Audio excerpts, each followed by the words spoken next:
Good morning. Ni hao. This is my third time to Shanghai this year.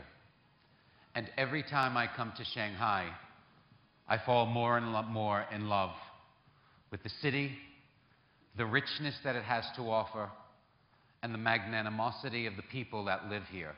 So from me to you, xie xie. You know, the ROI Festival is an incredible festival.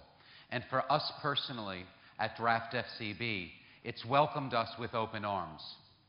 A year ago, my partner, Howard Draft, was the first ever, individual to be honored as the honorary chairman. And last night, Puli Chow and her team in China walked away with a very prestigious award, Brand Agency of the Year, something that put a smile on every single one of our faces. You know, it's very interesting. When I met Mr. He last year in Cannes, he asked me if I would come to Shanghai to speak to you. And when he did, he asked me if I would look into my crystal ball, and I would take a moment to identify where the future of marketing communication would be, and what we would have to do as marketers to be just as relevant and meaningful then as we are today. So what I'm going to ask you to do with me right now is take a journey. First, we're going to take a little bit of a journey into my past, the science fiction with television and film in the 60s and the 70s, because the science fiction of yesterday is the reality of our today. And equally important, then I want to stop and take a look at the science fiction of today, because it's going to be the reality of our tomorrow. And hopefully at that point, we will all be able to adapt in a very changing and a very fast-paced world. So Mr. He, I'd have to say, is really a visionary, because most people look at marketing communications and advertising and just look at the art part of it. What he did is he completely understood that everything is fundamentally about creating an opportunity for a marketer with their products and sellers to come together in an exchange.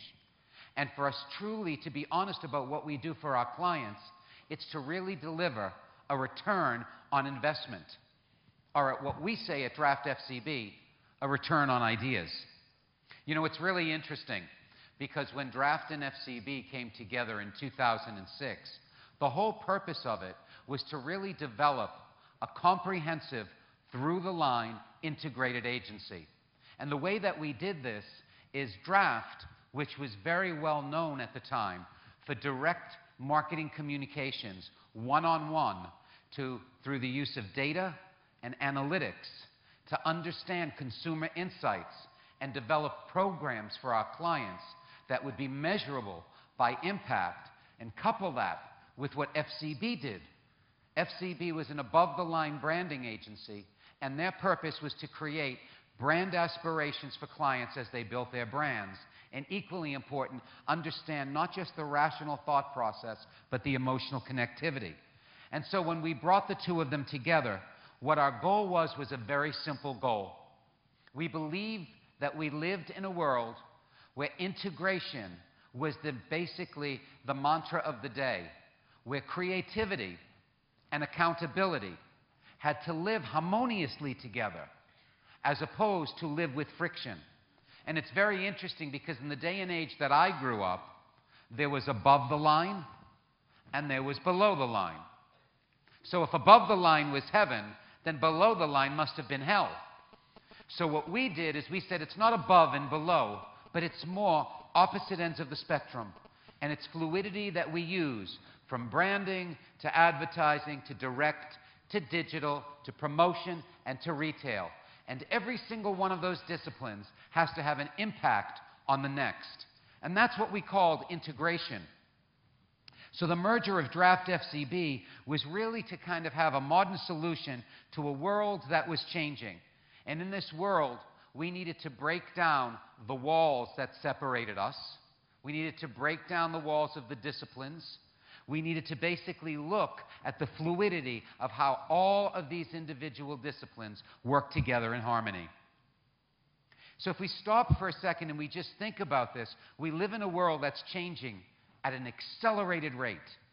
Business, politics, social, Wall Street, science, environmental, all of these things impact the next. Think for a second what happened in Japan and how the world stood still, or the social unrest that occurred in Egypt, and again the world stood still. Yesterday and this morning at 3 o'clock, because I couldn't sleep, I got up and I decided to go on the treadmill for about to do 6-mile run.